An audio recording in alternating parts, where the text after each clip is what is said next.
You're invited to step back in time some 4,000 years to explore the ancient land of the Bible, what we now call the Middle East, and to meet legendary people whose stories have influenced millions of lives throughout history.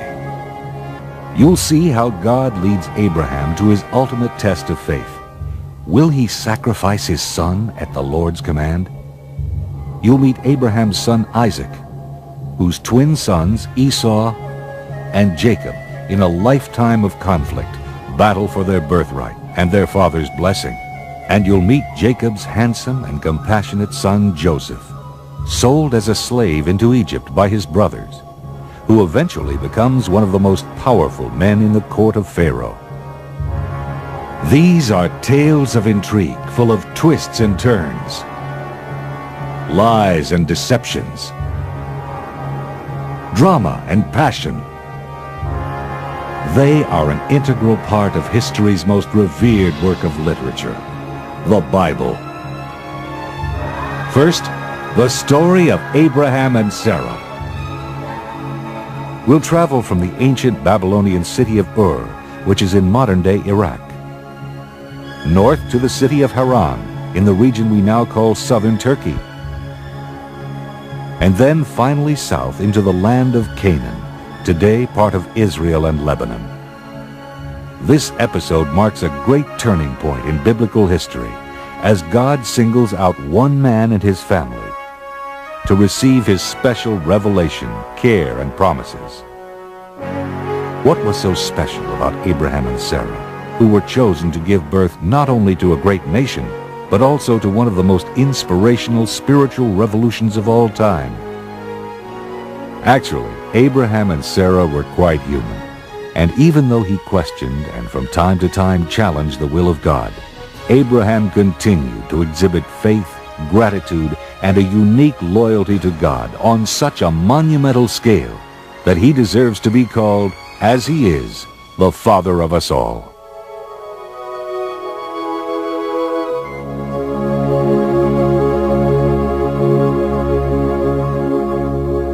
Our story begins in the city of Ur, in what is today Iraq. Here is where Abraham and Sarah spent their early years, about 2,000 years before the birth of Christ. The concept of one God had not yet been widely accepted, and they were surrounded by people who worshipped idols. In his waning years, Abraham's father, Terah, decided to move from Ur to the land of Canaan. So he took with him Abraham, Sarah, and his grandson Lot. They first traveled northward some 500 miles to Haran. Today, Haran is called Tel El Mugayar in southeastern Turkey.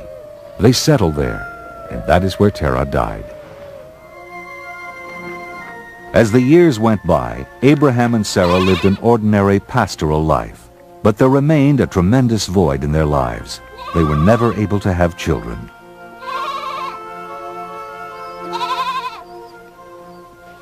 When Abraham was 75 years old, God challenged him to his first test of faith. In Genesis 12:1, the Lord said to Abraham, "Go from your country and your kindred and your father's house to the land that I will show you. I will make of you a great nation, and I will bless you and make your name great." Abraham left his homeland in Haran to embark on a treacherous journey of some 400 miles south to the land of Canaan. His faith was strong, and he did as God commanded. With no maps to guide him, and not knowing the languages, he had to barter for provisions as he traveled through strange and sometimes hostile lands. When the caravan reached Canaan, God once again appeared, and in Genesis 12:7, the Lord said to Abraham, "To your offspring I will give this land." Abraham continued his journey through the land of Canaan to the oak of Moreh at Shechem, and to the mountains to the east of Bethel, where he built altars, a tribute to his faith in God.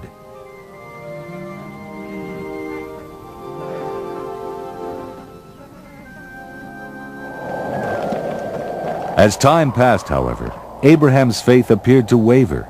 Here he was, as God had led him, in a foreign land surrounded by pagans, and he and Sarah still childless. How was he to give this land to his offspring when he didn't have any land and he didn't have any children?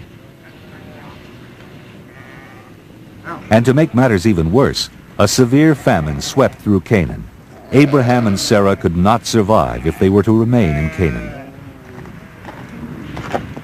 Not waiting for any divine message, Abraham took Sarah and Lot and the rest of his household and went down to the more fertile land of Egypt, where there was sure to be food. Before entering Egypt, Abraham had known about the killing of husbands and the kidnapping of wives. Not yet ready to trust completely in God's promise to ensure his safety, that evening Abraham devised a plot that may very well have saved his life. He told Sarah, "You are a beautiful woman, and when the Egyptians see you, they will say, 'This is his wife,' and they will kill me, but they will let you live. Tell them instead, 'You are my sister.'"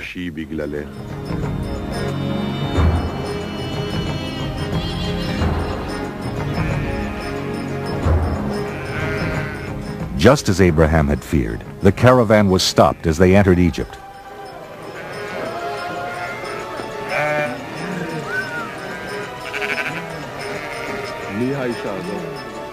And when the officials of Pharaoh saw Sarah, they were impressed with her beauty and took her into Pharaoh's household.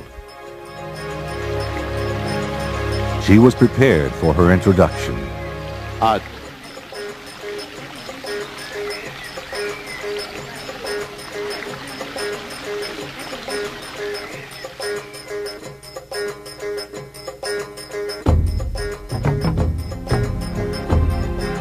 When she was presented to Pharaoh, he was taken with her exotic appearance and the fact that she was a stranger in his land.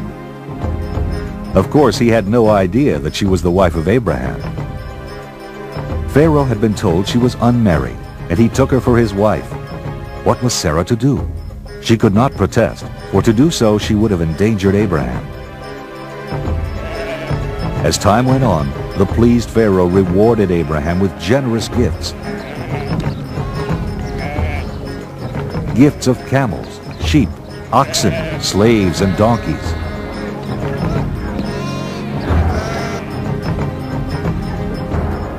But then, Pharaoh and his entire household suddenly became deathly ill. Because of his sin with Sarah, the Lord had afflicted Pharaoh and his people with great plagues, even though Pharaoh had no knowledge that Sarah was indeed Abraham's wife. The hurt and angry Pharaoh summoned Abraham and blamed him for the plagues. "What is this you have done to me?" he cried. "Why did you not tell me Sarah was your wife? Why did you say she was your sister so that I took her for my wife? Here is your wife then. Take her and be gone." It was a wealthier and more prosperous Abraham who took his family and returned to the land of Canaan.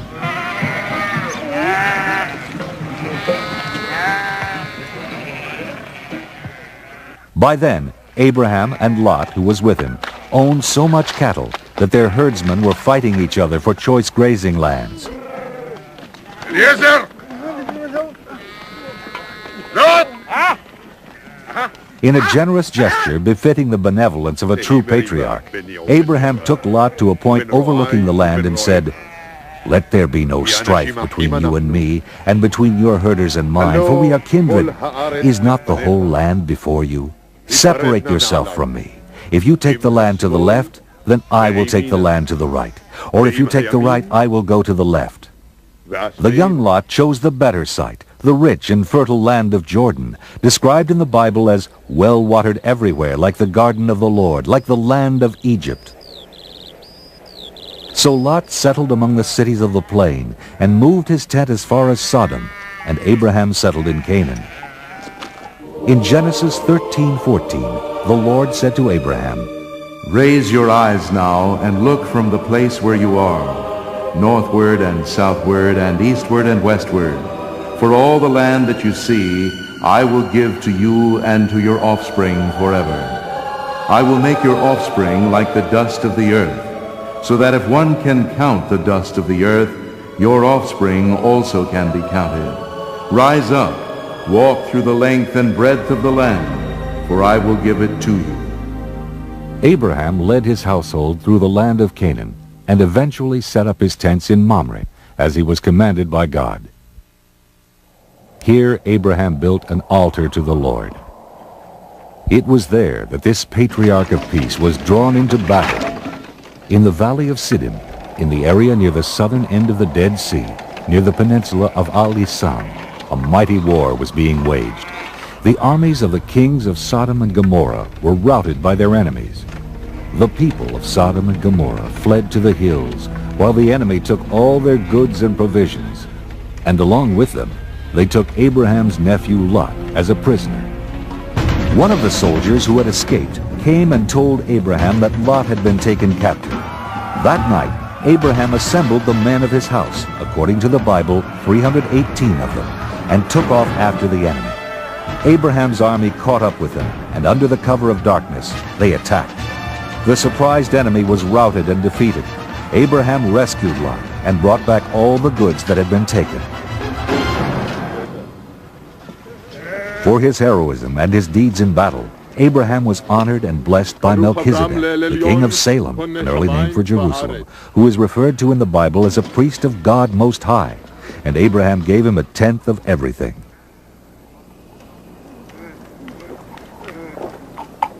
ברוך אל עליון אשר מיגן צריך בידך.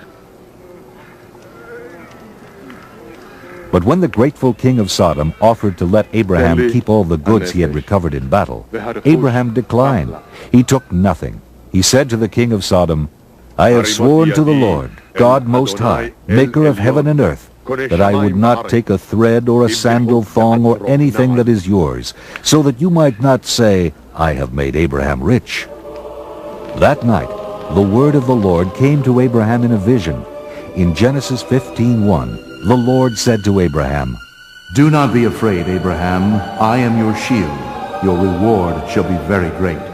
Look toward heaven and count the stars. If you are able to count them, so shall your descendants be. Whether it was impatience or a lack of faith, Sarah decided to take matters into her own hands. At that time, Sarah had an Egyptian slave girl named Hagar, and Sarah decided that Abraham should take her as a concubine to produce an heir. Sarah said to Abraham, You see that the Lord has prevented me from bearing children. Go into my slave girl. It may be that I shall obtain children by her.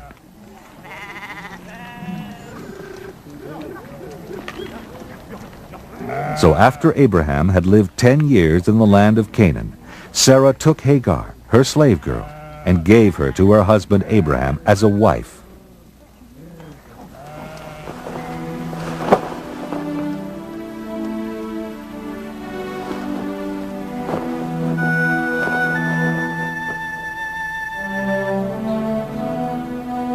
And when Abraham was 86 years old, Hagar bore Abraham a son. They named the child Ishmael.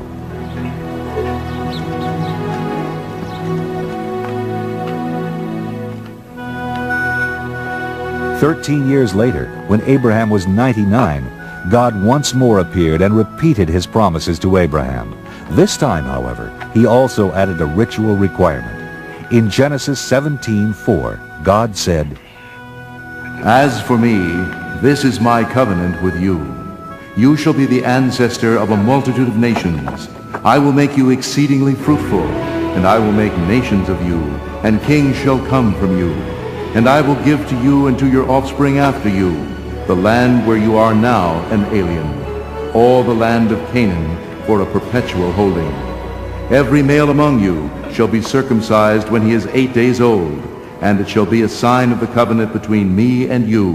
Any uncircumcised male shall be cut off from his people. He has broken my covenant." At the same time, God also told Abraham he would give him a son by Sarah. Abraham fell down laughing. He said to himself, "How can a child be born to a man who is 100 years old? How can Sarah, who is 90 years old, bear a child?"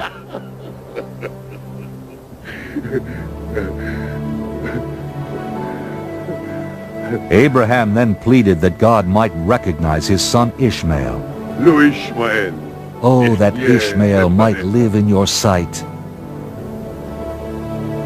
In Genesis 17:19, God replied, No, but your wife Sarah shall bear you a son, and you shall name him Isaac. As for Ishmael, I have heard you. I will bless him and make him fruitful and exceedingly numerous. He shall be the father of 12 princes, and I will make him a great nation. But my covenant I will establish with Isaac, whom Sarah shall bear you at this season next year.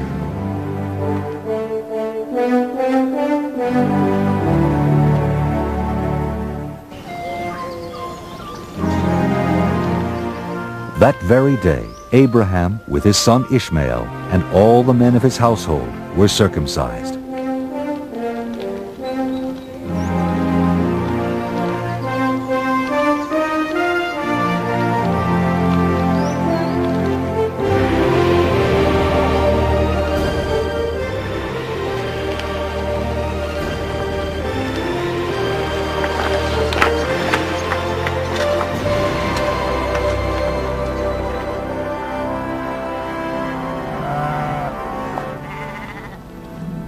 Sometime later, as he sat at the entrance of his tent in the heat of the day, Abraham looked up, and 3 men suddenly appeared in front of him. Abraham ran from the tent entrance to meet them and bowed down to the ground. In the tradition of Eastern hospitality, Abraham brought them water so they could wash their feet, and had Sarah and his servants prepare food for the visitors. Abraham set food before them, and they ate. They said to him, "Where is your wife Sarah?" And he said, "There, in the tent." Then one said, "I will surely return to you in due season, and your wife Sarah shall have a son." The men then set out for Sodom, and Abraham went with them to show them the way. As the men turned and headed for Sodom, Abraham remained and spoke to the Lord. The Lord explained to Abraham that there was a great outcry against Sodom and Gomorrah for their wickedness and sin, and he had come to judge them. Abraham then fulfilled God's promise that he would be a blessing even to other nations. He stood before God and questioned his decision to destroy Sodom and Gomorrah. If there was even a small number of God-fearing people, could not the sinners be saved? Suppose there are 50 righteous within the city. Will you then destroy the place? And the Lord responded to Abraham, "If I find at Sodom 50 righteous in the city, I will forgive the whole place for their sake." Then Abraham continued to bargain with God. "Will you destroy the whole city if you find 45 righteous people?" God answered, "No." Abraham persisted. "How about 40? How about 30? How about 20? And then, perhaps remembering he was indeed arguing with the Almighty, "Oh, do not let the Lord be angry if I speak just once more. Suppose 10 are found there." Abraham's argument convinced the Lord, and the Lord promised Abraham, "For the sake of 10 righteous, I will not destroy it." And the Lord went up from Abraham.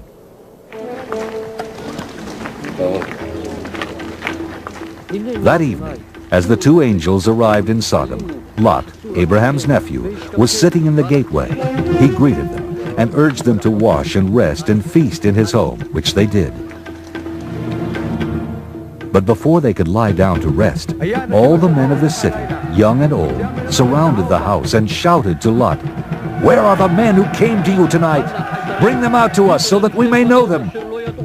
Lot stood his ground and confronted the crowd and said, "I beg you, my brothers, do not act so wickedly. Look, I have 2 daughters who have not known a man. Let me bring them out to you and do to them as you please. Only do nothing to these men, for they have come under the shelter of my roof."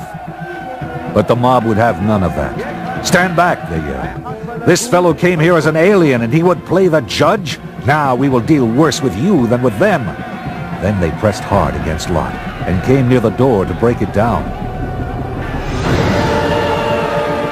But the angels of the Lord stood before the crowd, and they struck with blindness the men who were at the door of the house, young and old, so that they were unable to find the door. Then the angels of the Lord told Lot the outcry against Sodom had become great before the Lord. "Take your family out of this place, for we are about to destroy it." When morning dawned, the angels once again urged Lot, saying, "Get up, take your wife and your 2 daughters, or else you will be consumed in the punishment of the city." When they were outside, the angel said, "Run for your life, flee to the hills, and do not look back or stop anywhere in the plain, for if you look back, you will perish." Then the Lord rained on Sodom and Gomorrah sulfur and fire from out of heaven, and he destroyed those cities and all the plain and all their inhabitants, everything that grew on the ground. Lot, his daughters, and his wife struggled to escape.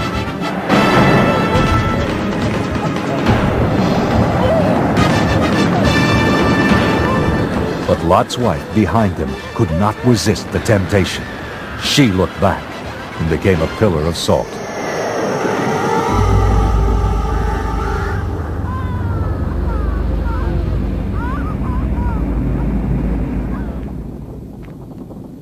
Early the next morning, Abraham went to the place where he had stood before the Lord, and he gazed down toward Sodom and Gomorrah and the plain, and all he could see was the smoke rising, as it is described in the Bible, like the smoke of a furnace.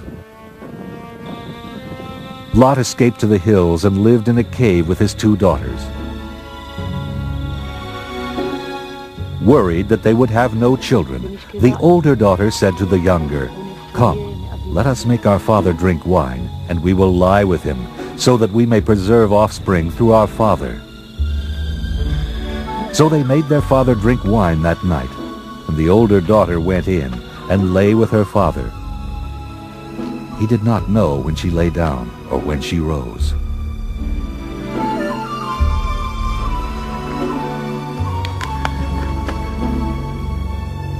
On the next night, they also made Lot drink wine, and this time the younger daughter lay with her father. Both the daughters of Lot became pregnant by their father. The older bore a son named Moab, who is the ancestor of the Moabites. The younger bore a son named Ben-Ami, who is the ancestor of the Ammonites.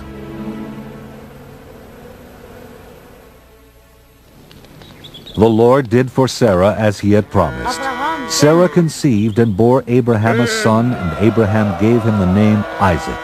And Abraham circumcised his son Isaac when he was 8 days old, as God had commanded him. Abraham was 100 years old. The child grew and was weaned, and Abraham made a great feast. On the night of the celebration, when Sarah saw Abraham's son Ishmael playing with Isaac, she became jealous and said to Abraham, "Cast out this slave woman with her son, for he shall not inherit along with my son Isaac." Abraham was caught between the love for his wife and the love for his son. God's voice came to Abraham and told him to do as Sarah had asked. "It is through Isaac," God said, "that offspring shall be named for you."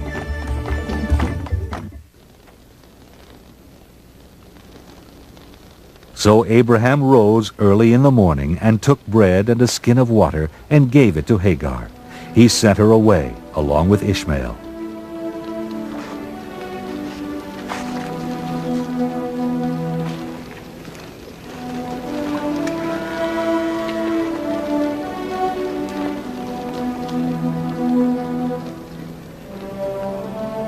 They wandered about in the wilderness of Beersheba.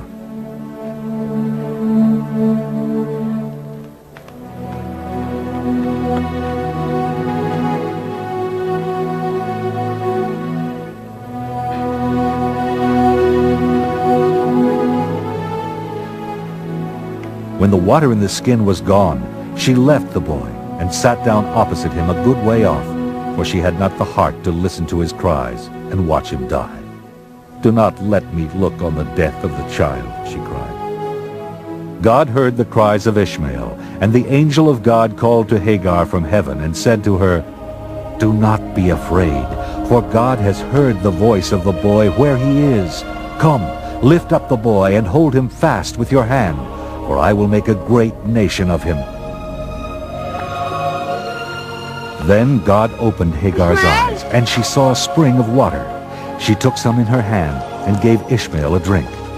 Ishmael and Hagar survived their banishment. Today, Muslims trace their ancestry to Abraham through Ishmael. The pain and suffering of Ishmael and Hagar pale by comparison, however, to the ordeal that Abraham suffered when God challenged Abraham with his cruelest test of faith. In Genesis 22:2, the Lord said to Abraham, "Take your son, your only son Isaac, whom you love, and go to the land of Moriah, and offer him there as a burnt offering on one of the mountains that I shall show you." What must Abraham have felt? Should he obey God's command to slaughter his son? He dutifully saddled his donkey and took his son Isaac and 2 of his young men.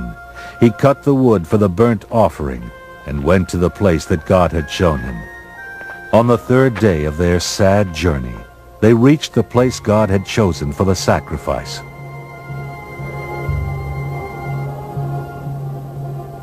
Abraham told the young men traveling with him to stay with the donkey, while Abraham and Isaac went ahead to worship.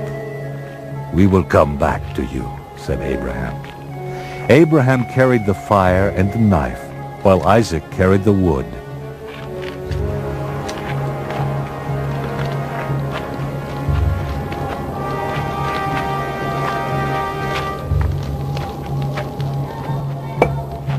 When they reached the spot, Abraham erected an altar. Isaac questioned his father. "The fire and the wood are here, but where is the lamb for the burnt offering?" Abraham then responded with the heart-rending words, "God will provide himself the lamb for a burnt offering, my son."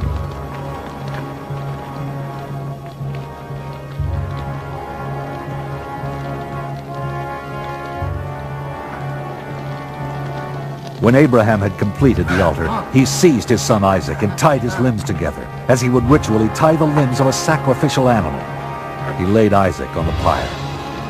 He then reached out, and without revealing his feelings, he raised the knife and prepared to kill his son. Only then did the angel of the Lord intervene. "Abraham! Abraham!" he called. And Abraham responded, "Here I am!" The angel of the Lord said, "Do not lay your hand on the boy, or do anything to him. For now I know that you fear God, since you have not withheld your son, your only son, from him." And Abraham looked up and saw a ram caught in a thicket by its horns. The angel of the Lord called to Abraham a second time from heaven. "By myself I have sworn, says the Lord, because you have done this, and have not withheld your son, your only son, I will indeed bless you, and I will make your offspring as numerous as the stars of heaven, and as the sand that is on the seashore. And your offspring shall possess the gate of their enemies, and by your offspring shall all the nations of the earth gain blessings for themselves, because you have obeyed my voice." Genesis 22:15.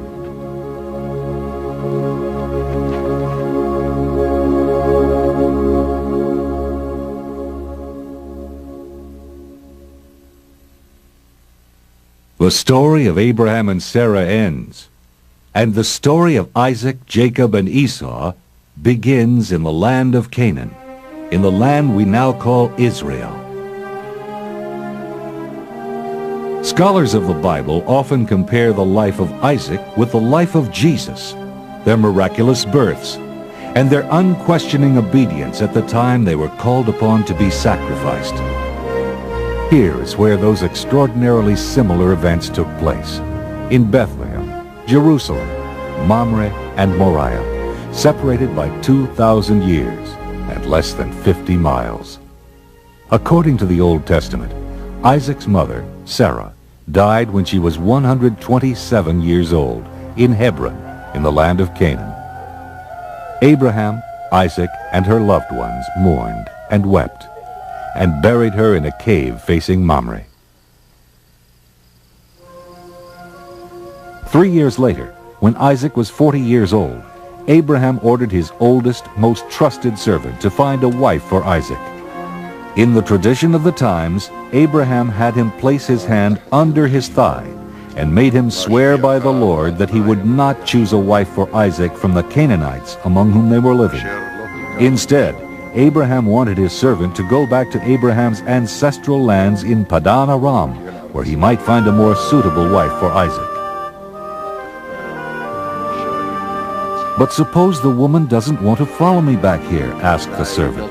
"Shall I take Isaac back to your homeland?" "No, you must promise me that you will not take Isaac back there." And Abraham explained that if the woman was unwilling to follow him, the servant would be free from the oath he had sworn. The faithful old servant then took 10 of his master's camels, loaded them with beautiful gifts, and set off for the city of Nahor, which is close to Haran. He reached the outskirts of the city toward evening and had his camels kneel down beside the well of water. The women of the town were already out to draw water from the well. The servant prayed, asking for some sign from the Lord that would help him choose a wife for Isaac from among those women. "O Lord," he said, "I am standing here by the spring of water, and the daughters of the townspeople are coming out to draw water.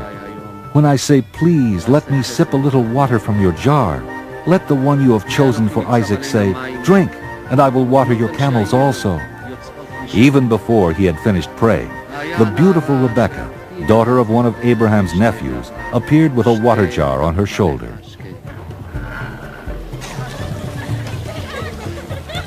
The servant went to meet her and said, "Please let me sip a little water from your jar." He wondered if she was the woman God had chosen to be the wife of Isaac.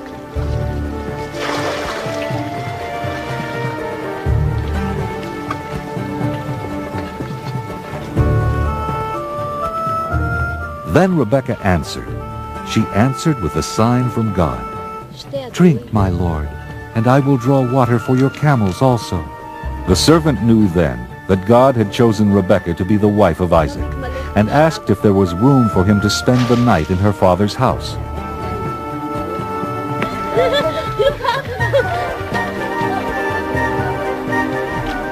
Rebekah ran home and told her brother Laban what had happened.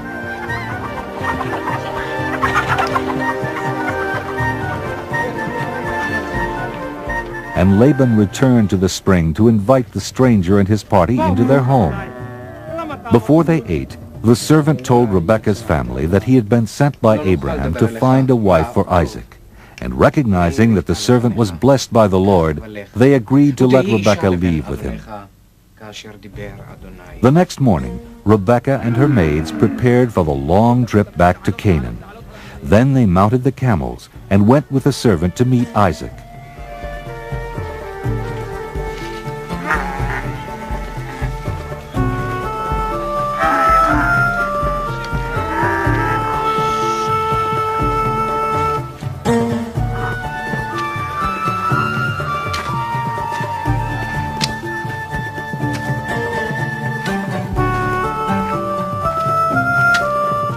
Isaac was settled in the Negev and happened to be out for a stroll in the field.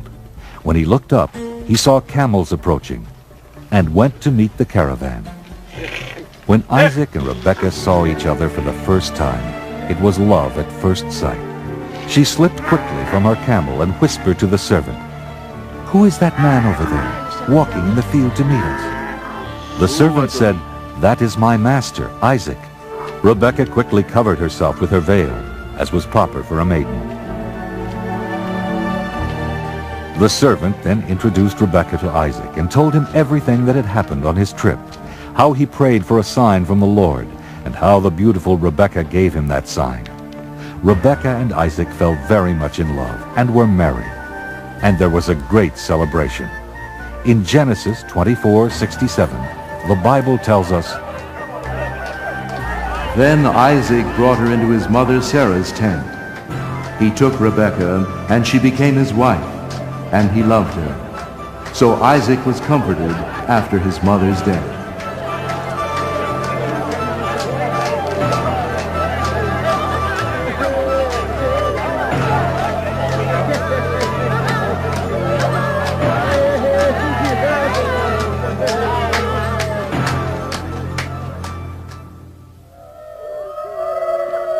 Abraham lived to the age of 175, as the Bible describes him, an old man and full of years. His sons, Isaac and Ishmael, came together for the last time to bury their beloved father in the cave of Machpelah, in the field east of Mamre, where they had buried Sarah. After Abraham died, God blessed Isaac, and Isaac and Rebekah settled at Beer Lahai Roi.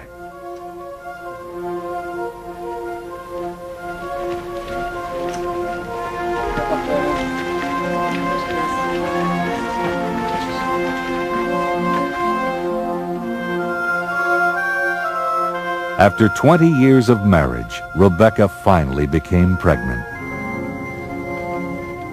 Rebekah was having difficulty conceiving a child, but Isaac prayed to the Lord, and the Lord answered his prayer, thereby perpetuating the family of Abraham. Rebekah's pregnancy was extremely difficult. She had conceived twins, and the children within her were scuffling even before they were born. This was distressing to Rebekah, who said, "If it is to be this way, why do I live?" In Genesis 25:23, the Lord explained to Rebekah, "Two nations are in your womb, and two peoples born of you shall be divided. The one shall be stronger than the other. The elder shall serve the younger." And when her time came to give birth, the first twin was born covered in red hair. The second child emerged holding on to his brother's heel. תאומים היו בבטנה. הראשון אדמוני כולו כעדרת שיער. The first child they named Esau, ואחרי כן יצא אחיו. and the younger they named Jacob. Isaac was 60 years old when his sons were born. As the boys grew, Esau learned to be an outdoorsman and a skillful hunter, while Jacob was more of a shepherd and herder.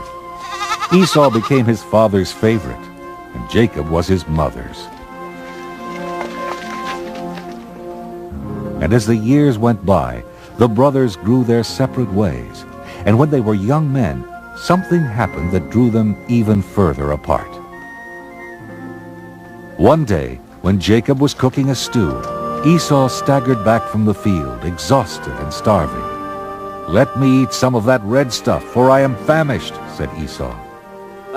And Jacob said, "First, sell me your birthright." Jacob was demanding that Esau turn over to him whatever might become his as Isaac's firstborn. The famished Esau agreed to the sale with the words, "I am about to die. Of what use is a birthright to me?" "Swear to me first," insisted Jacob. And Esau swore to him. Only then did Jacob offer him food, and only later did the full effect of this oath become apparent.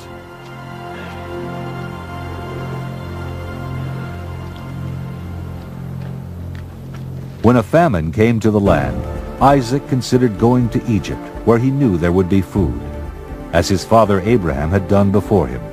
He traveled as far as Gerar. But then Isaac received his first vision. In Genesis 26:2, the Lord appeared to him and said, "Do not go down to Egypt. Settle in the land that I shall show you. Reside in this land as an alien, and I will be with you, and will bless you. For to you and your descendants I will give all these lands, and I will fulfill the oath that I swore to your father Abraham." So Isaac trusted in the word of the Lord and settled in Gerar, the land of the Philistines. When the men of Gerar asked him about Rebekah, he was afraid to say she was his wife. "Because she is so attractive," he thought, "the men might kill me for her sake." So he told them she was his sister. When Isaac had been in Gerar a long time, one day King Abimelech looked out and saw Isaac caressing Rebekah. He called for Isaac and said, "So she is your wife? Why then did you say she was your sister?" Isaac then explained that he was fearful that if he said she was his wife, he might be killed for her sake. Abimelech was upset with Isaac.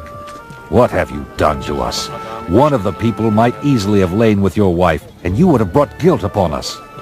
But sensing the hand of the Lord, Abimelech warned all the people, "Whoever touches this man or his wife shall be put to death." The Lord blessed Isaac so abundantly that his crops reaped 100-fold, and he became very wealthy. From there, Isaac went up to Beersheba, where the Lord appeared to him. In Genesis 26:24, the Lord said to him, I am the God of your father Abraham.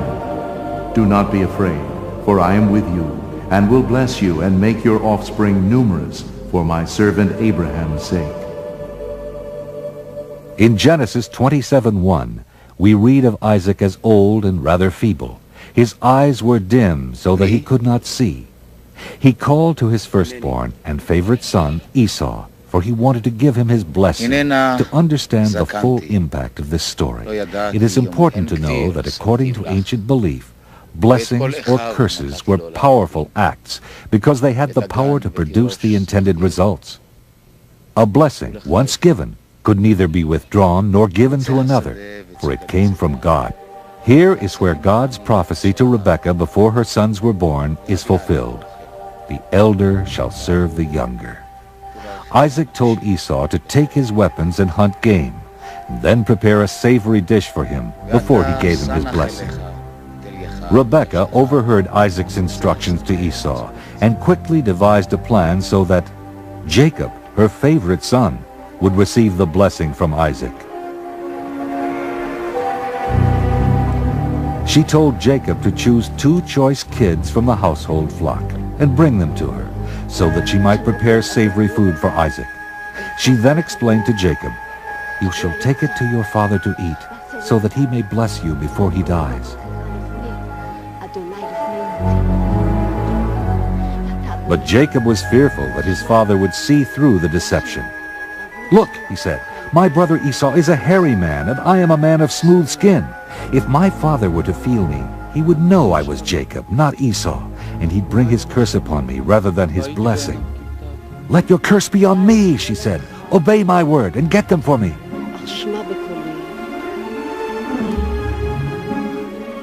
And so it was that Jacob got them, and Rebekah prepared savory food, just as Isaac loved. For his disguise, Rebekah took some of Esau's finest clothes and put them on Jacob. She put the skins of the kids on his wrists and hands, and on the smooth part of his neck. When Rebekah was satisfied that Jacob would appear hairy to Isaac, she handed him the savory food she had prepared. Jacob entered the tent and called to his father. "My father," he said. "Who are you, my son?" asked the old man. "I am Esau, your firstborn. I have done as you told me. Now sit up and eat of my game, so that you may bless me." Isaac was suspicious. "How is it you hunted the game and cooked it so quickly, my son?" And Jacob answered, "Because the Lord your God granted me success. Come near, that I may feel you, my son, to know whether or not you are really my son Esau." So Jacob went up close to him. Isaac felt his hands and said, "The voice is Jacob's voice, but the hands are the hands of Esau. Are you really my son Esau?" And Jacob answered, "I am." He then gave his father the food and wine, and his father ate and drank.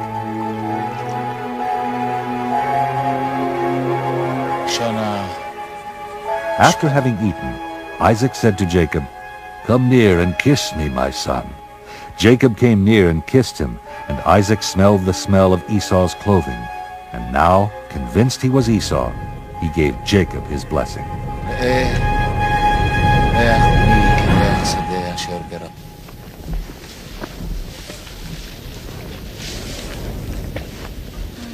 No sooner had Isaac finished blessing Jacob than his brother Esau returned from his hunting. When Esau went in to his father with the food he had prepared, Isaac asked, "Who are you?" Esau answered, "I am your firstborn son, Esau." Isaac then realized he had been deceived, and he asked Esau, "Who was it then that hunted game and brought it to me before you came, and I have blessed him? Yes, and blessed he shall be." When Esau heard his father's words, he cried out with an exceedingly great and bitter cry, and pleaded with his father, "Bless me, me also, father." But Isaac said, "Your brother came deceitfully, and he has stolen your blessing." "He has supplanted me twice," cried Esau. "First he took away my birthright, and now he has taken away my blessing. Have you not reserved a blessing for me?" Then Isaac answered Esau's plea, "I have already made him your lord, and I have given him all his brothers as servants, with grain and wine to sustain him. What then can I do for you, my son?" "Have you only one blessing?" cried Esau. "Bless me, me also, father." And Esau lifted up his voice and wept. There was nothing Isaac could do. The deed was done, and Esau had lost the blessing he should have received as the firstborn son. Now Esau hated Jacob for what he had done, and Esau vowed that once his father died, he would kill Jacob. Esau's threat reached Rebekah, and she explained to Jacob, "Your brother is consoling himself by planning to kill you." She then instructed Jacob to flee at once to Haran, where he could stay with her brother Laban. "Until Esau forgets what you have done to him, then I will send for you and bring you back from there. Why should I lose both of you in one day?" Then Isaac called Jacob and once again blessed him, and ordered him not to marry any of the Canaanite women, but to go at once to Padan Aram and take one of the daughters of Rebekah's brother Laban as a wife.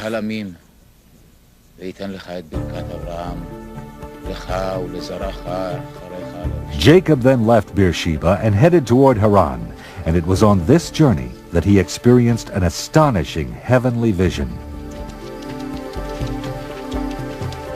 He had traveled about 12 miles in the wilderness to the north of what is now called Jerusalem. When the sun had set, he chose a place to rest, and he picked up one of the stones for a pillow, put it under his head, and fell asleep.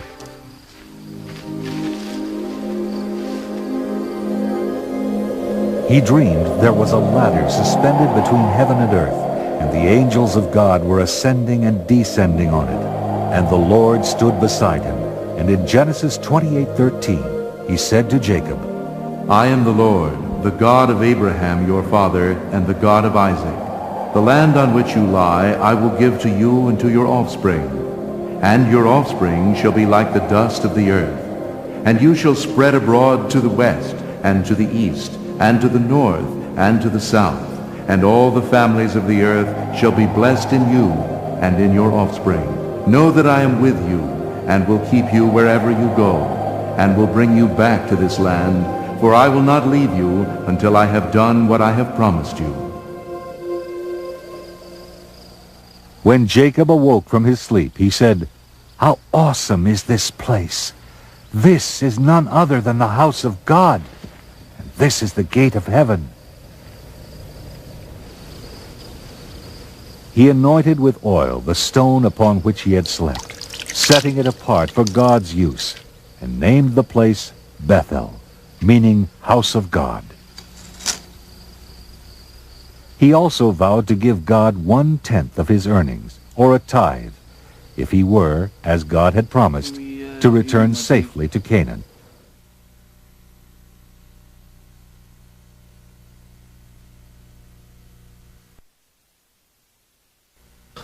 Jacob continued on his journey, and as he came close to Haran, he saw a well in a field, with 3 flocks of sheep lying there beside it.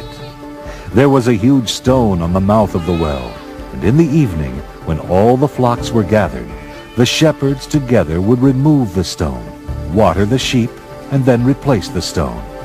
The shepherds were from Haran, and they indeed knew Jacob's uncle Laban. In fact, Laban's daughter Rachel was just arriving at the well with her father's flock. When Jacob first caught sight of his beautiful cousin Rachel, he didn't wait for the other shepherds. Alone, by himself, he rolled the stone from the well and watered the flocks.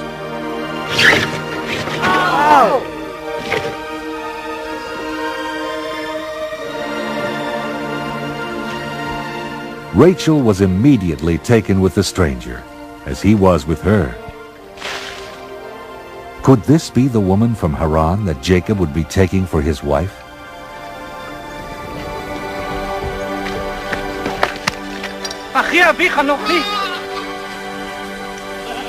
Jacob ran to Rachel and kissed her.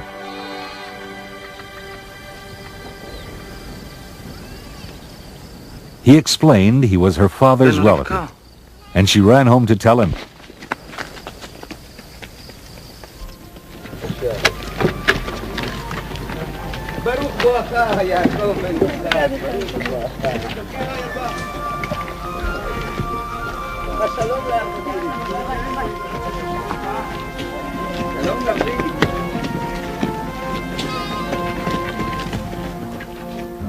Jacob stayed in Laban's home and worked with him, and after a month, Laban said to him, "Just because you are my kinsman, should you therefore serve me for nothing?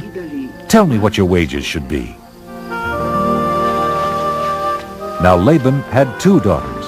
The beautiful Rachel was the younger, and the less attractive Leah was older, and Jacob had fallen in love with Rachel. So he made a bargain with Laban. "I will serve you 7 years for your younger daughter Rachel." And Laban agreed. The 7 years seemed to Jacob but a few days because of his love for Rachel. And after the 7 years had passed, he went to Laban and said, "Give me Rachel as my wife, that I may consummate my marriage with her." Laban agreed and prepared a huge feast.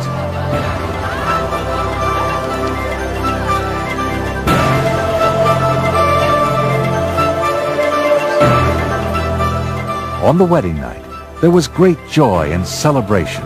There was music, dancing, and lavishly prepared food and wine.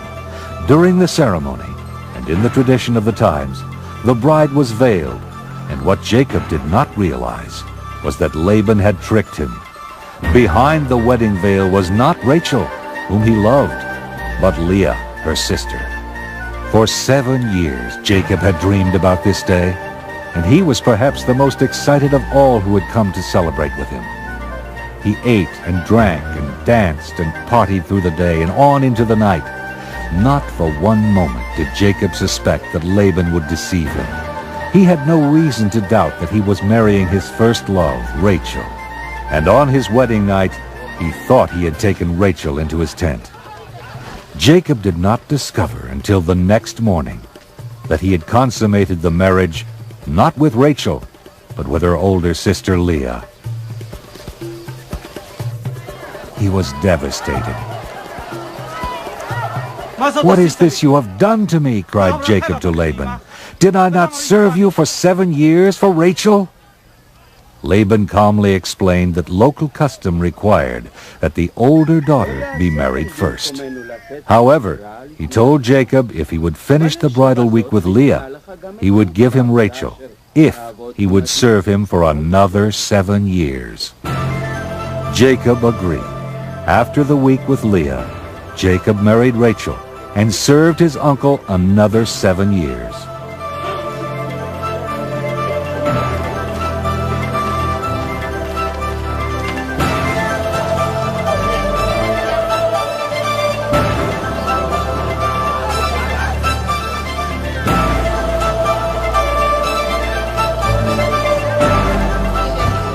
Leah, the unloved wife, proved to be fertile, while the much-loved Rachel did not conceive for many years. Leah had 4 sons, Reuben and Simeon and Levi, and Judah. But like Sarah and Rebekah before her, Rachel also had difficulty conceiving a child. Since she failed to bear children, she became envious of her sister and offered her maidservant Bilhah to Jacob, that she may have children through her. Bilhah conceived and gave birth to Dan, and then a second son, Naphtali. And when Leah ceased to have children, she offered her maidservant Zilpah to Jacob. And she bore Jacob 2 sons, Gad and Asher. Leah then bore 2 more sons, Issachar and Zebulun, and a daughter, Dinah. Then finally, God remembered Rachel. He heard her prayers, and she bore a son, and this child they named Joseph. All told, 11 of the 12 ancestors of the 12 tribes of Israel were born during Jacob's 20 years of exile. Benjamin was yet to be born. After Joseph was born, Jacob spent 6 more years working for Laban. He was awaiting his mother's message that it was safe to return to his homeland, and he wanted to provide for his own household. For his wages, Jacob made an unusual request of Laban. In Genesis 30:31, Jacob says, You shall not give me anything. Let me pass through all your flock today, removing from it every speckled and spotted sheep, and every black lamb, and the spotted and speckled among the goats, and such shall be my wages. Laban agreed to the bargain, and Jacob left reassured. Once again, however, Laban tried to deceive Jacob. As soon as they parted, Laban had his sons remove every one of those animals from his flock. This time, Jacob realized he was being cheated, and he had to protect himself from Laban and his kinsmen. God was watching over Jacob, however, and he saw to it that despite Laban's underhanded ways, Jacob's flocks grew larger and stronger, and Jacob became prosperous. The more prosperous he became, the more envious Laban and his kinsmen became. In Genesis 31:3, the Lord said to Jacob, Return to the land of your fathers, where you were born, and I will be with you. Jacob then told Leah and Rachel about his plans to leave Laban. He also told them about a dream he had in which the angel of God said, I have seen all that Laban is doing to you. Leave this land at once and return to the land of your birth. Trying to avoid a confrontation, while Laban was away shearing sheep, Jacob fled Padan Aram with his wives and children and servants and livestock and all his possessions. Before they left, and unbeknownst to anyone else, Rachel stole her father's household idols, which were precious to him, since they ensured his leadership of the family. She hid them in the saddlebags of her camel.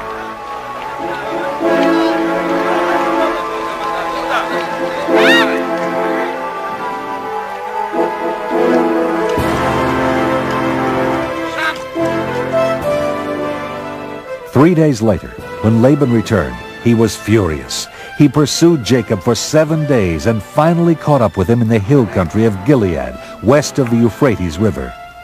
Jacob and his people feared for the worst. They prepared for battle. But there was none. Laban had come in peace.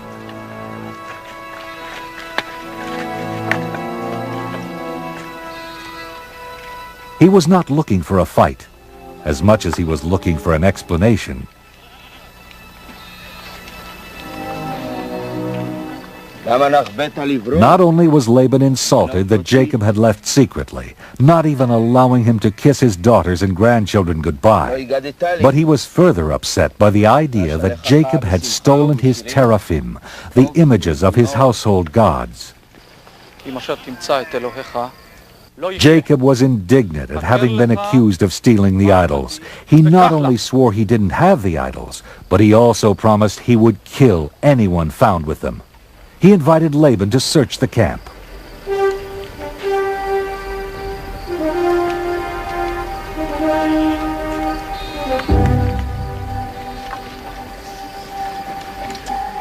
Laban came to Rachel's tent. She was sitting on the camel bags where she had hidden the idols. Rachel pleaded that she could not rise, for the way of women was upon her. So despite the search, Laban never found his idols.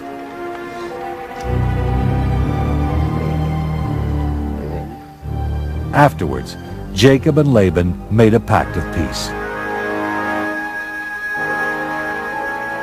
The following day, Laban kissed his daughters and grandchildren goodbye, and the two men and their parties went their separate ways.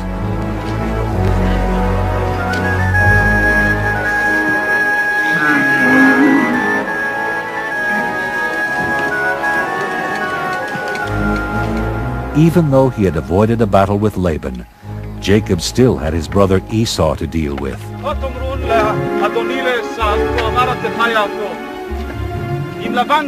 He decided to send messengers ahead to Esau in the land of Seir, the country of Edom. He told them to tell Esau that he had been living with Laban as an alien and had been detained there until now.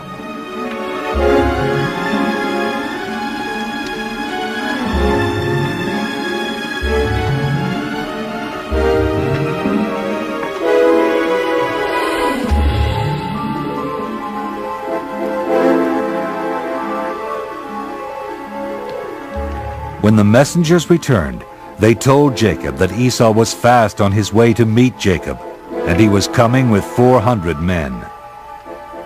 Jacob panicked. He and his party were no match for 400 men, and he was afraid that Esau would kill them all. He did what he could. First, he sent lavish gifts to Esau, including hundreds of sheep and goats and scores of cattle and camels, hoping to appease him. And at the same time, he moved his household and remaining goods to a safer place, back across the Jabbok, a tributary of the Jordan River. One of the most baffling stories in the Bible occurs when Jacob was alone that night on the bank of the Jabbok.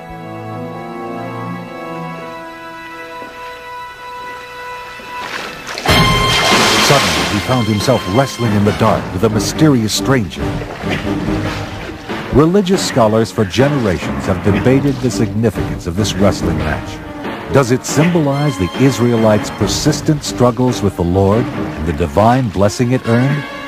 Is it the battle every human must undergo with the forces of evil?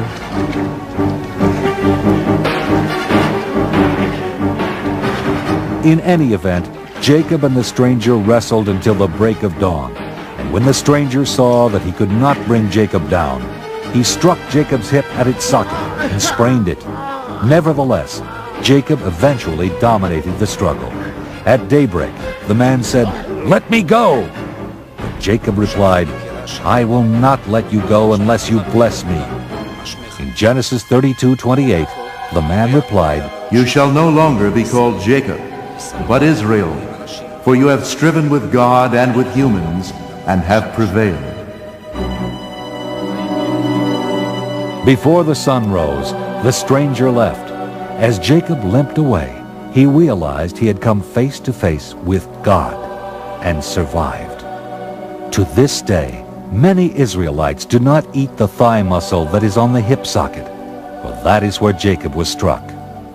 Jacob rejoined his family, but he still remained fearful as his brother and his men kept getting closer. Esau and his men were now within sight. Jacob called his family together. Fearful that they would not survive a battle with Esau, he motioned them to stay back.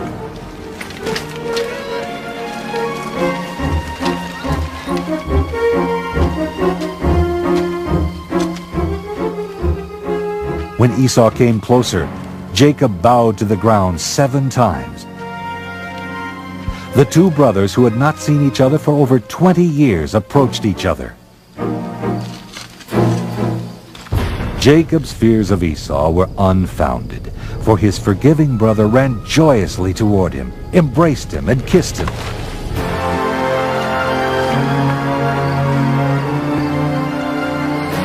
Esau asked Jacob what he meant by sending all those gifts.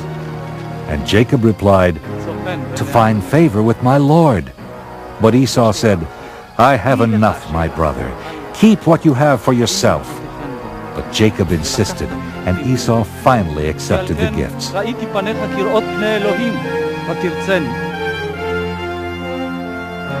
That day, Esau returned to Seir. And Jacob continued to Succoth, where he set up his tents and made pens for his cattle.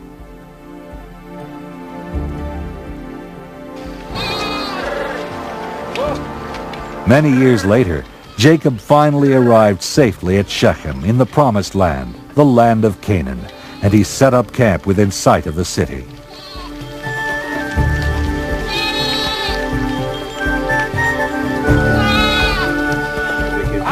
He bought land from Hamor, the prince of the city, so that his people could live there in peace and harmony.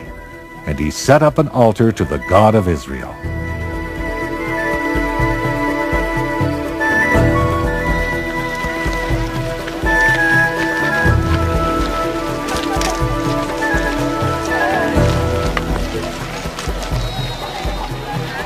When Dinah, the daughter of Jacob and Leah, went out to visit some of the women of the land, Hamor's son, Shechem, seized her and raped her.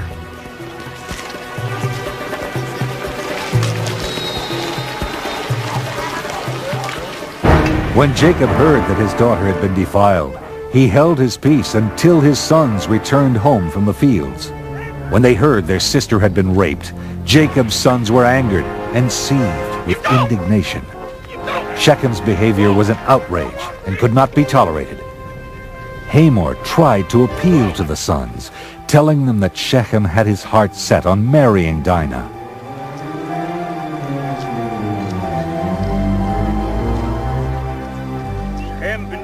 And then Shechem himself appealed to Jacob and his sons, telling them no matter how high they set the bride price, he would pay whatever they asked. Only give me the girl to be my wife.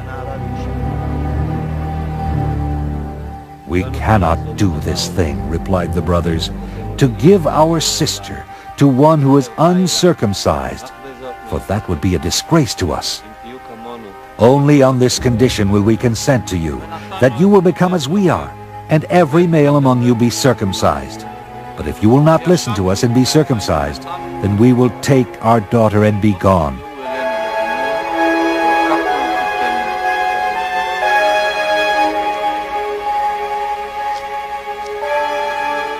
The men of the town agreed with the conditions, and every able-bodied man in the community was circumcised. On the third day, when all the men of the town were still in pain, recovering from their circumcisions, Dinah's brothers Simeon and Levi, two of Jacob's sons, took their swords and advanced against the city without any resistance, and they massacred every male. They killed Hamor and his son Shechem, and took Dinah from Shechem's house.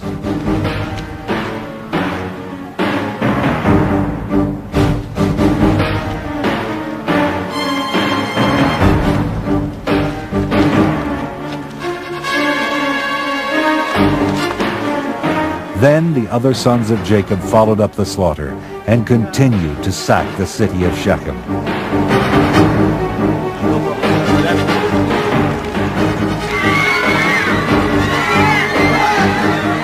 They seized all their flocks and herds, carried off all their wealth, their women and their children, and took whatever was in the houses. No man was left alive, and nothing was left standing.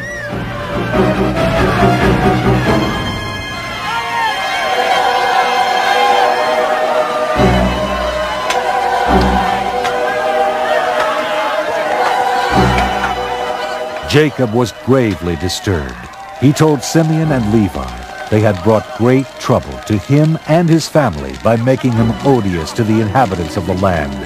My numbers are few, he said, and if they gather themselves against me and attack me, I shall be destroyed. But the two sons continued to defend their action, arguing, should our sister be treated like a whore? Shortly thereafter, Jacob left Shechem, and in Genesis 35:1, the Lord said to Jacob, "Arise, go up to Bethel and settle there. Make an altar there to the God who appeared to you when you fled from your brother Esau.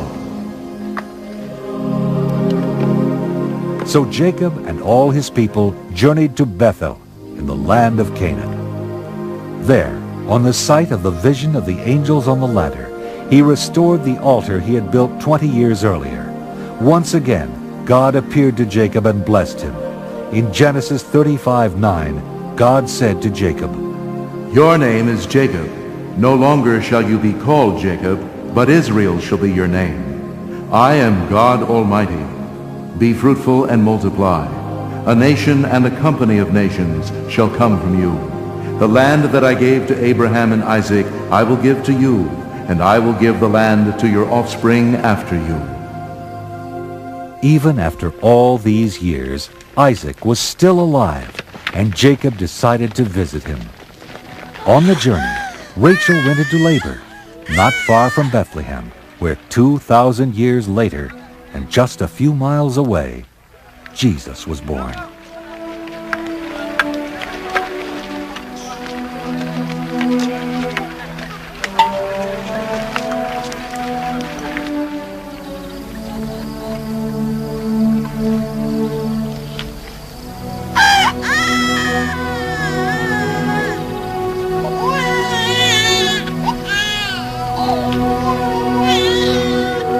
Rachel never reached Mamre with Jacob. While giving birth to Benjamin, her second son, she died.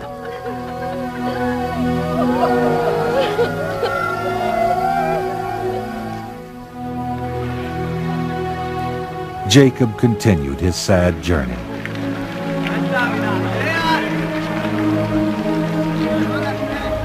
Soon after he arrived in Mamre, his father, Isaac, also died. He was 180 years old.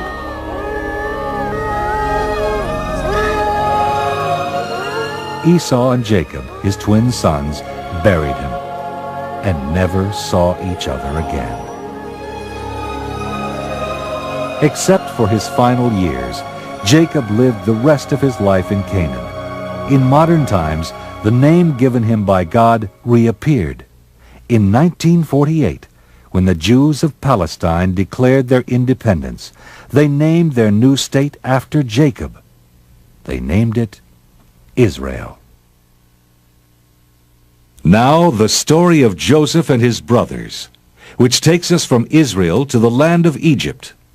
Joseph was the son of Jacob, grandson of Isaac, and great-grandson of Abraham. He was born in Israel some 200 years after the birth of Abraham. But his adventures took him south on a perilous journey to Egypt. Unlike Abraham, Isaac, and Jacob, Joseph never talks directly with God, but instead receives the Lord's messages through dreams, which were in those days considered divine communications. The story is an exciting tale of Joseph the dreamer, of Joseph of the splendid coat, how Joseph's brothers wanted to murder him and then sold him into slavery, and how Joseph survived and eventually became, other than the Pharaoh, the most powerful man in Egypt. Naphtali! God! Hashem! When Joseph was 17, he was still living with his father Jacob and his 11 brothers.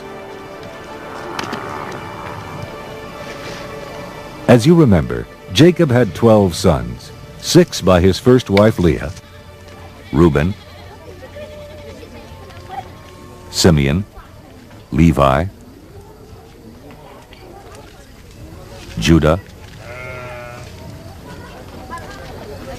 Issachar, and Zebulun. 2 sons by Leah's maid Zilpah, Gad, and Asher. And 2 sons were by his second wife Rachel's maid Bilhah, Dan and Naphtali. After years of not having children of her own, Rachel, Jacob's first love, gave birth to Joseph, who became his favorite. Benjamin, his 12th son, was born later. One day, when Joseph returned from the fields, he reported to his father that his brothers had been doing evil things, which only fanned the fire of their jealousy.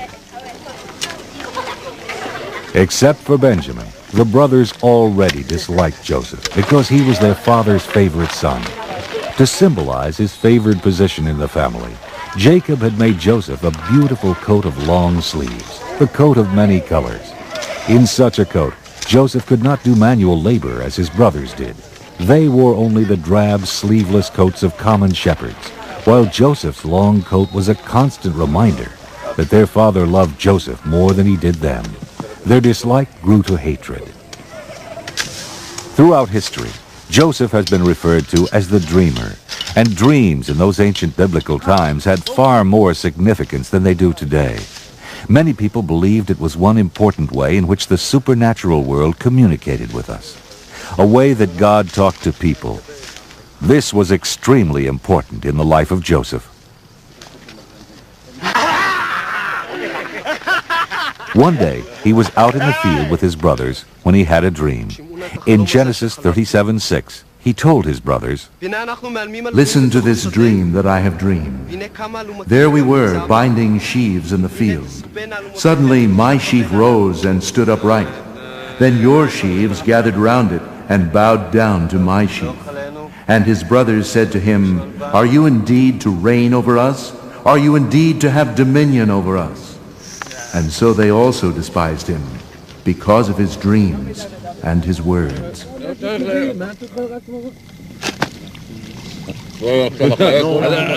Then Joseph had another dream in which his brothers all bowed down to him. And when he told it to them, their hatred grew to rage. הנה השמש והירח ו11 הכוכבים משתחווים לי.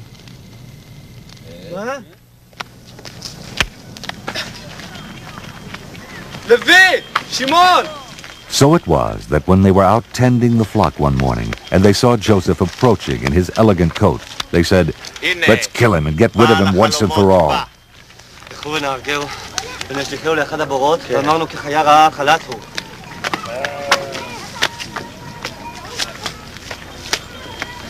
ונראה מה אז יהיו חלומותיו. לא נקנו נפש! למה לא? אל But תשפכו Reuben, דם! the eldest brother, argued, No, let's not kill him. Shed no blood. Why don't we just throw him into this dry well here in the wilderness?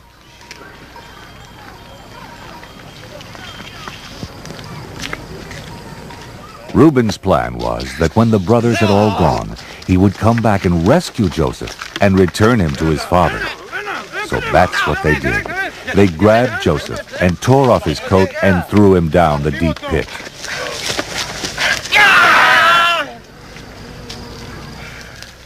Sometime later, when Reuben was away, the other brothers saw a caravan of Ishmaelites approaching.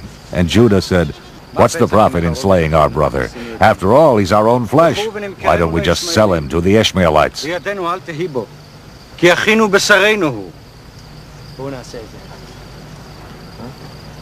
They all agreed and hauled Joseph out of the well and sold him to the Ishmaelites for 20 shekels of silver.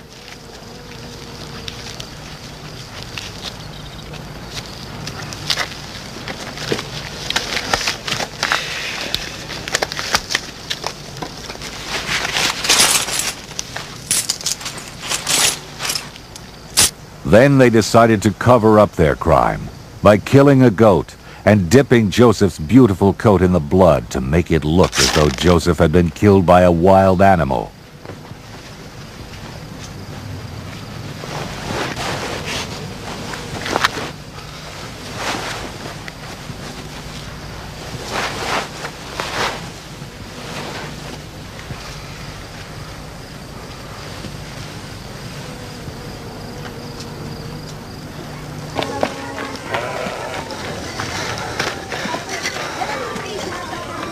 זאת מצאנו. הקרנה, הכתונת בן ההיא המלוא. When the brothers showed the bloody coat to Jacob, he was convinced that his beloved Joseph had been devoured by a wild beast, as the Bible tells us in Genesis 37:34. Then Jacob tore his garments and put sackcloth on his loins and mourned for his son many days. And all his sons and daughters rose up to comfort him, but he refused to be comforted.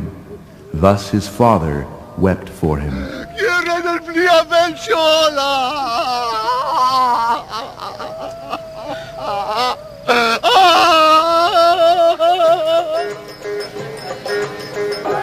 What Jacob did not know, however, was that Joseph was not dead. The Ishmaelites had taken him down into Egypt and sold him to Potiphar, the captain of Pharaoh's guard, to be a slave in his house.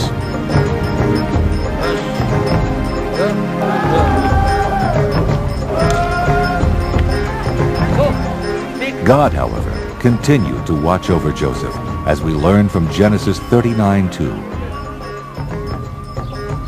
The Lord was with Joseph, and his masters saw that the Lord was with him, and that the Lord caused all that he did to prosper in his hands. So Joseph found favor in his sight, and he made him overseer of his house, and put him in charge of all that he had. The Lord blessed the Egyptian's house for Joseph's sake. The blessing was upon all that he had in house and field.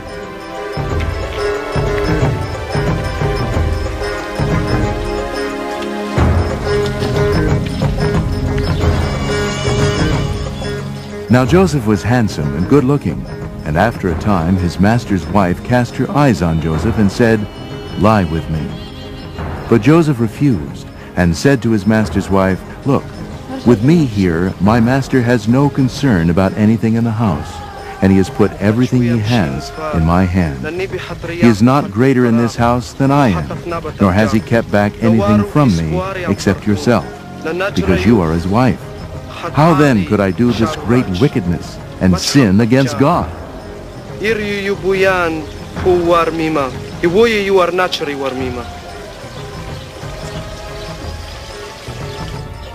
But Potiphar's wife kept after him day after day. He tried his best to ignore her, not to speak to her.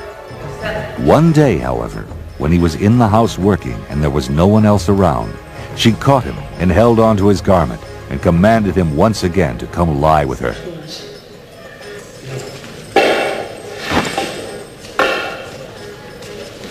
He tore away from her and fled, leaving his garment in her hand. Potiphar's wife was furious with Joseph's rejection, and she was determined to punish him. She screamed for help. "See, my husband has brought among us a Hebrew to insult us. He came in and tried to lie with me, and when I screamed, he fled. But he left his garment behind."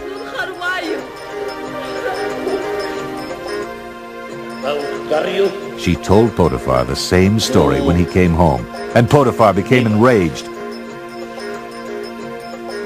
He called his men and threw Joseph into the great prison where Pharaoh's prisoners were held. And there Joseph stayed, but he was not alone.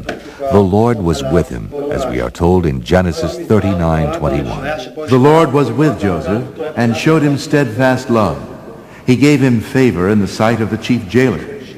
The chief jailer committed to Joseph's care all the prisoners who were in prison, and whatever was done there, he was the one who did it. The chief jailer paid no heed to anything that was in Joseph's care, because the Lord was with him, and whatever he did, the Lord made it prosper. Sometime after this, 2 new prisoners arrived. One was the chief cupbearer of the Pharaoh, and the other was his chief baker. They had somehow angered the king, and he had sent them to prison. They had been turned over to Joseph, who was charged with taking care of them because they were important officers.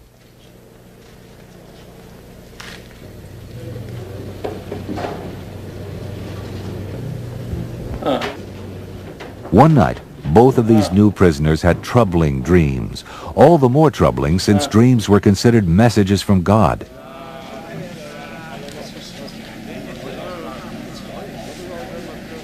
When Joseph came to them in the morning, he saw that they were upset and asked them why they looked so downcast.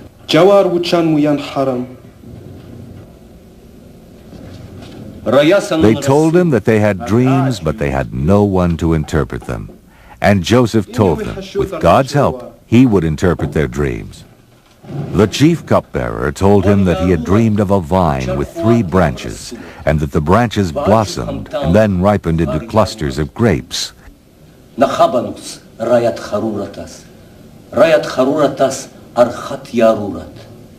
One He said that Pharaoh's cup was in his hand, and that he took the grapes and pressed them into the cup and gave it to Pharaoh. Then Joseph told them that the vines meant 3 days, and that within 3 days he would be restored to his former position as chief cupbearer. And Joseph said, "When they release you, please remember me. Mention me to Pharaoh, and try to get me out of here, for I have done nothing that they should keep me in this dungeon." When the chief baker heard the favorable interpretation of the cupbearer's dream, he was eager to tell his own dream. In his dream, there were 3 cake baskets on his head, and the top one was full of all sorts of baked goods for Pharaoh. But the birds came along and ate them.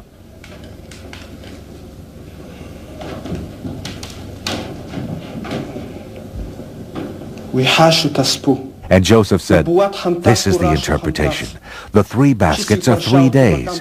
In 3 days Pharaoh will lift up your head from you and hang you on a tree, and the birds will eat the flesh from you."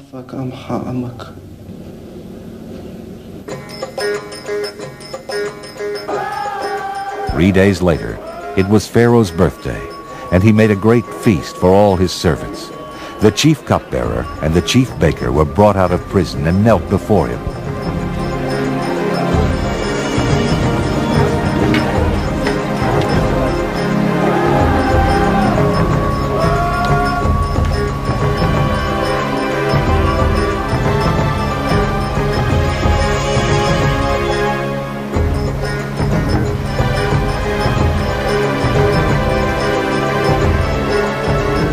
He restored the chief cupbearer to his former position, and he placed the cup in Pharaoh's hand.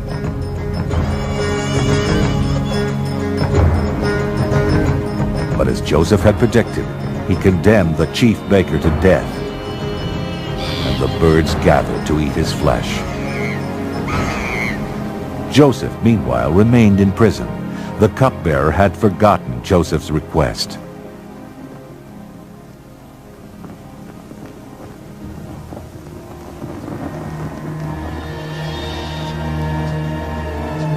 One night, 2 years later, Pharaoh had a dream which awakened him. But he went back to sleep.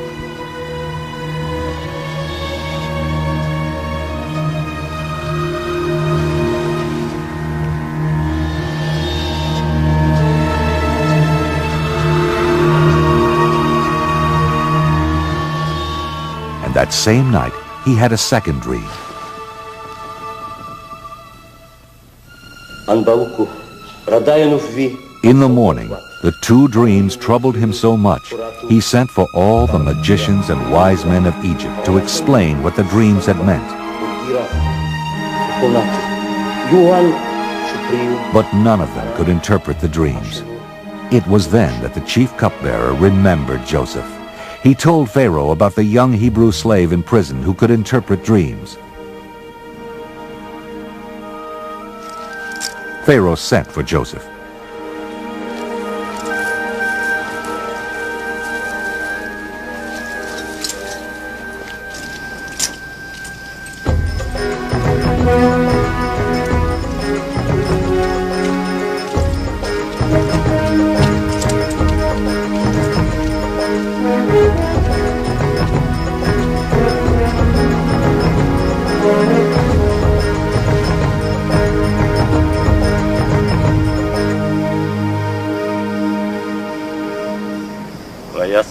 And when Joseph appeared before him, Pharaoh said, "I hear you can interpret dreams." Joseph again explained that his power to interpret dreams came from the Lord. "It is not I," he said. "God will give Pharaoh a favorable answer." Then Pharaoh said, "I dreamed I was standing on the banks of the Nile and saw 7 sleek fat cows grazing on the reeds, and 7 gaunt, thin, starving cows came up and ate the 7 fat cows. In my second dream I saw 7 ears of grain, full and good, growing on one stalk, and 7 ears withered, thin, and blighted by the east wind, sprouting after them, and the thin ears swallowed up the good ears."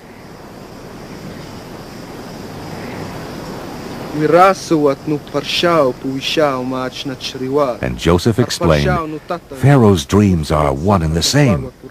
God has revealed to Pharaoh what he is about to do.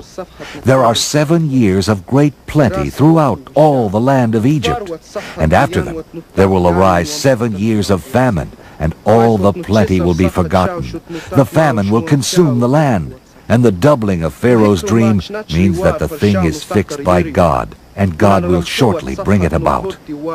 Then Joseph told Pharaoh that he should appoint a wise and discreet man and make him overseer of all the land. This man would have the power to take 1/5 of all the grain during the 7 years of plenty and stockpile it to be used during the 7 years of famine.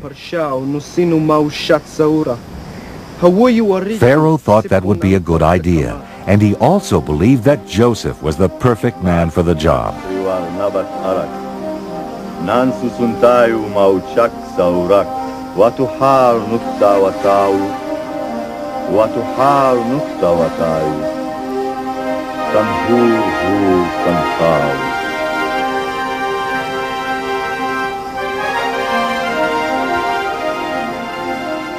He took off his signet ring and placed it on Joseph's finger.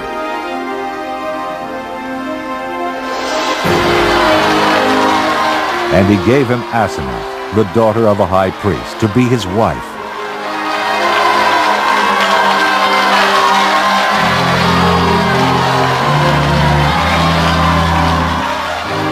Joseph was 30 years old, and at that time, with the exception of Pharaoh himself, there was no one in Egypt more powerful.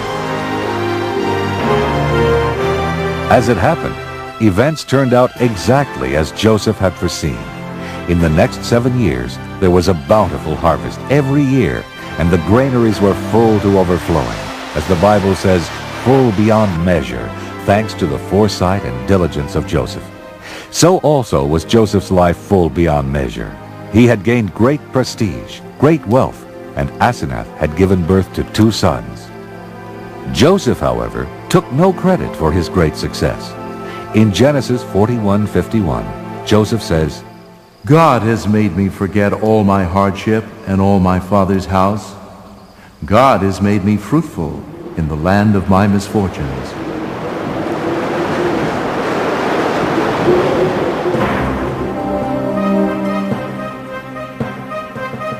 And then, as Joseph had predicted, after 7 years of plenty, there then came 7 years of famine, not just in Egypt, but throughout the world. Joseph continued to be in charge and oversaw the distribution of grain to the starving people. Not only was there enough grain for the Egyptians, but there was enough to be sold to other people as well.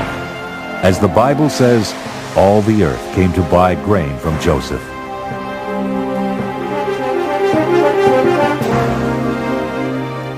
Including, of course, Joseph's brothers. When Joseph's father Jacob heard that there was grain to be had in Egypt, he sent his 10 oldest sons down there to buy it, for the famine had also severely struck the land of Canaan, and Jacob was desperate.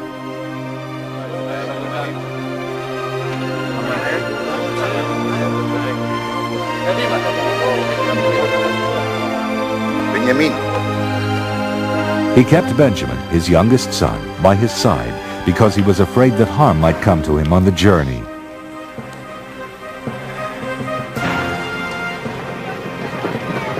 When they arrived in Egypt to buy grain, the 10 sons of Jacob were taken before the all-powerful Joseph. And they knelt down before him. This fulfilled the dream Joseph had had years earlier. They, of course, did not recognize Joseph as the brother they had sold into slavery. Joseph, however, recognized them immediately, but he did not let them know it. He spoke harshly to them and treated them like strangers. He turned his back to them as they pleaded with him to sell them grain. He even accused them of being spies. They denied it vehemently and tried to explain to him who they were, that their aged father Jacob was back in Canaan with their youngest brother, and they desperately needed to buy food.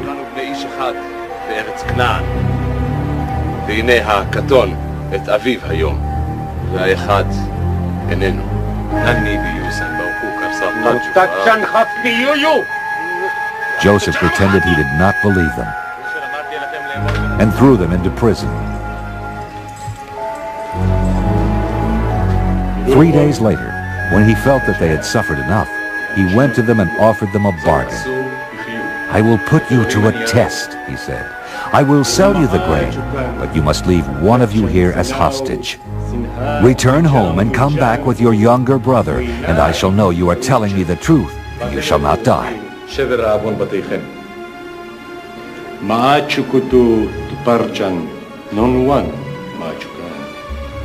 ויאמנו דבריכם ולא תמותו.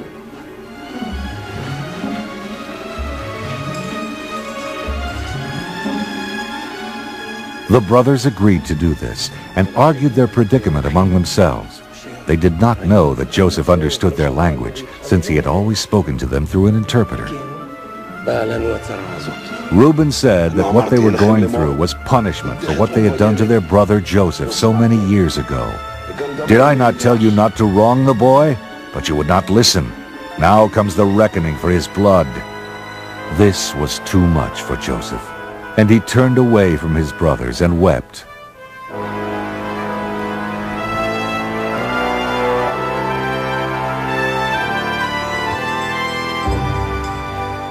Then he returned to them and picked out Simeon as a hostage.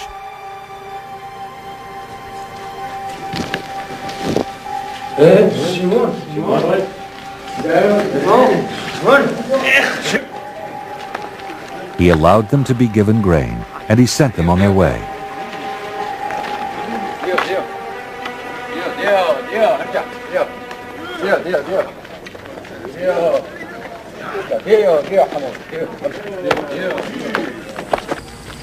When they got back to Canaan, they told their father what had happened to them in Egypt. He was in despair. In Genesis 42:36, Jacob cries out, I am the one you have bereaved of children.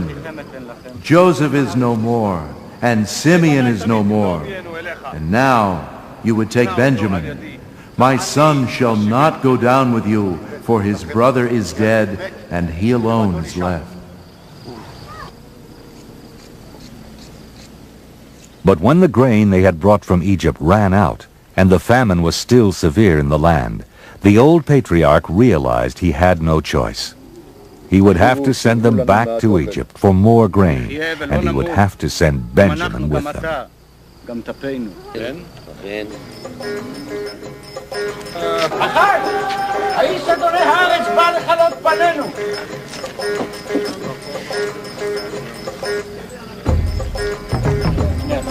When the brothers arrived in Egypt and once again stood before the mighty Joseph, their reception was entirely different. Joseph was delighted to see Benjamin with them, and he ordered his steward to take them to his house and slaughter an animal, and he would dine with them at noon.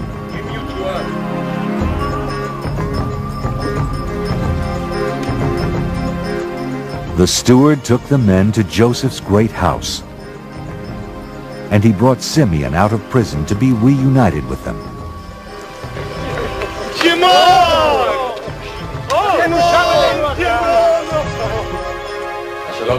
Joseph joined them at noon and asked them about their father, and paid particular attention to his younger brother Benjamin. They still did not recognize Joseph as their long-lost brother. According to the Bible, they drank and were merry with him, a far cry from the harsh and hostile treatment they had experienced before. Then Joseph commanded his steward to fill their bags with food, as much as they can carry.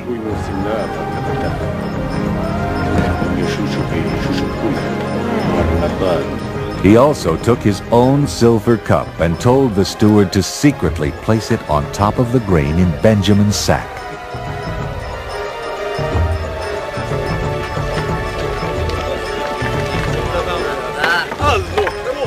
By morning's light, the brothers were on their way home.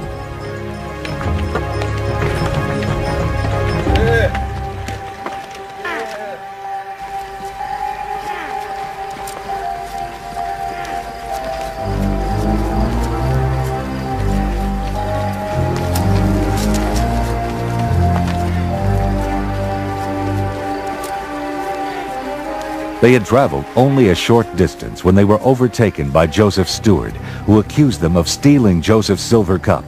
He challenged the brothers. Why have you returned evil for good? למה ידבר אדוני כדברים האלה? חלילה לעבדיך מעשות כדבר הזה.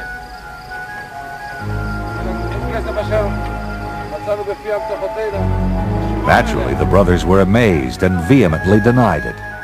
Why should we do such a thing, they said. If it be found with any of us, let him die. Moreover, the rest of us will become your slaves. So be it, said the steward. He who has it shall be my slave. The rest of you shall go free.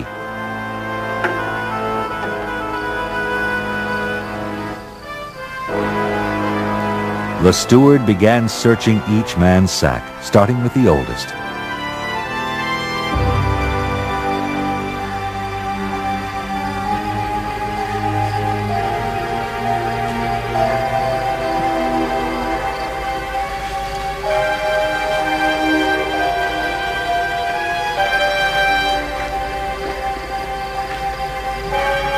The last sack the steward searched was Benjamin's.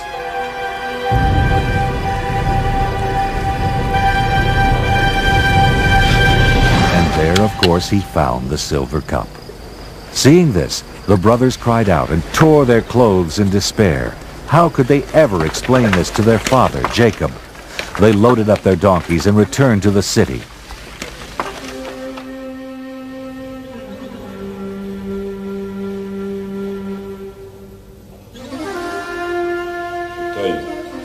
They stood in fear before the now stern Joseph, who said, "What deed is this that you have done?"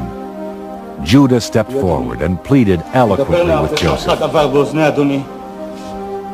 telling him about his father and his love for Benjamin, the only remaining child of his old age.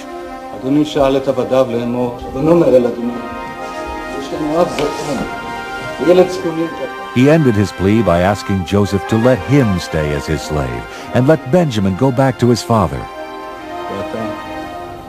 יושב מעבדך תחת הנער, עבד לאדוני, והנער יעלונך.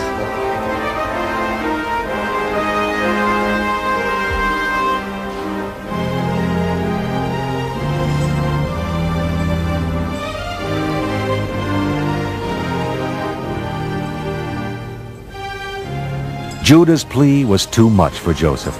He could not keep up his charade any longer. He cried out and sent all the Egyptians out of the room, and he wept so loudly that all the Egyptians could hear him, and also the household of Pharaoh. The brothers were dismayed at this.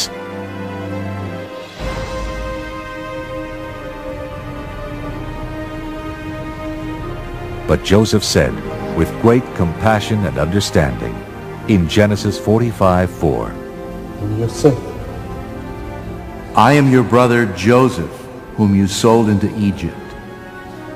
And now, do not be distressed or angry with yourselves because you sold me here. For God sent me before you to preserve life. For the famine has been in the land these 2 years, and there are 5 more years in which there will be neither plowing nor harvest.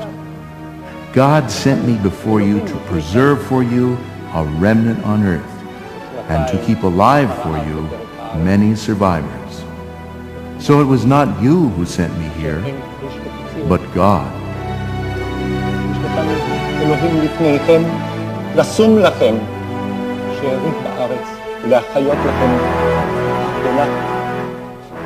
When Pharaoh heard that Joseph had been reunited with his brothers, he was very pleased.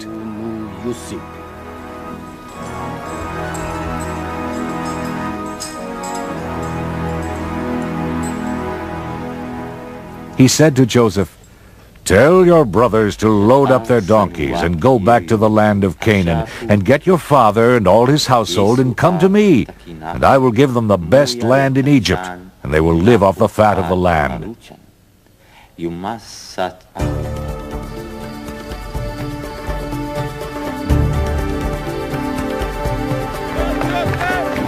When they returned home, and Jacob heard the whole story, that his son Joseph was alive and the governor of all Egypt, he was stunned and at first he didn't believe them.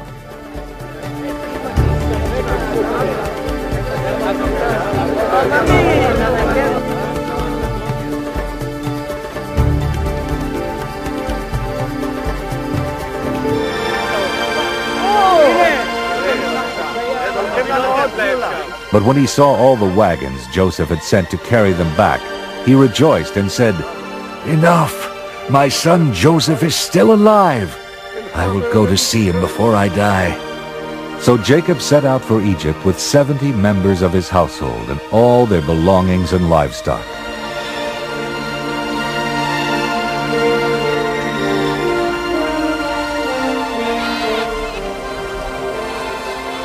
They stopped in Beersheba to offer a sacrifice to God, and that night God made Jacob a promise that has become central to the history of the Hebrews. In Genesis 46:2, God says, Jacob, Jacob, I am God, the God of your father. Do not be afraid to go down to Egypt, for I will make you a great nation there. I myself will go down with you to Egypt, and I will also bring you up again.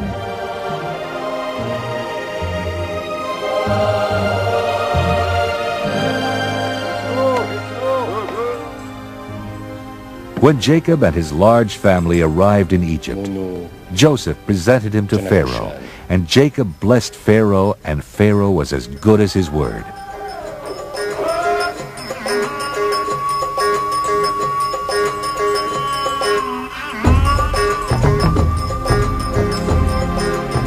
He instructed Joseph to settle his father and his brothers in the region of Goshen, which is a fertile area in the northeastern part of the Nile Delta, and see that they had food and anything else they needed.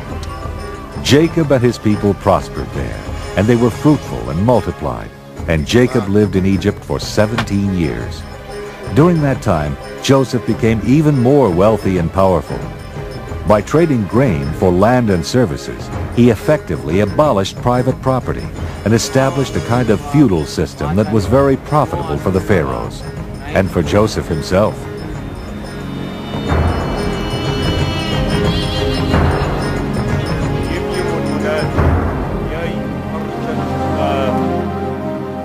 Then one day, he received the sad news that Jacob was dying.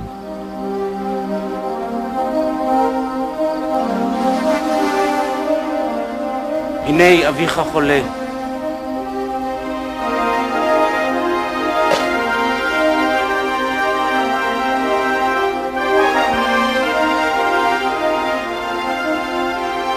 He took his 2 sons, Manasseh and Ephraim, and went to his father's bedside.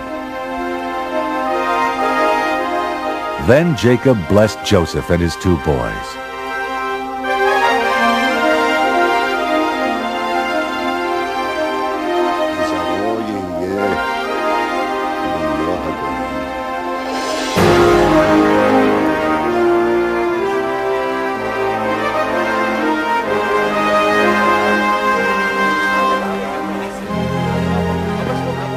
Jacob then called all his other sons around him, and he blessed them also.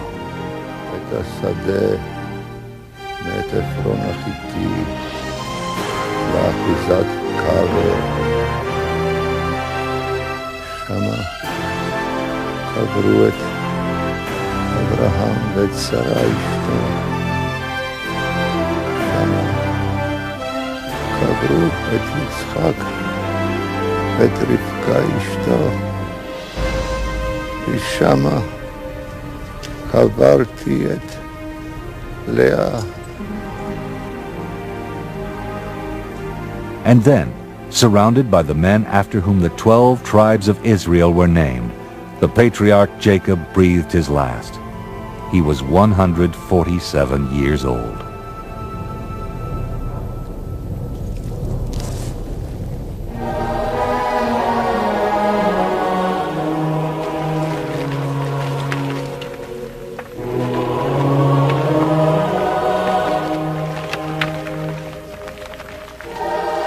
Joseph and Benjamin and all their brothers took their father's body back to the land of Canaan, and they buried him in the cave at Mamre.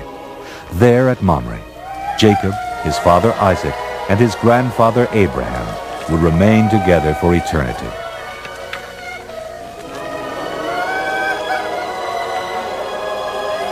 Joseph returned to Egypt, where he had a large family of grandchildren and great-grandchildren. He lived to be 110 years old, and when he died, he was embalmed and placed in a coffin in Egypt.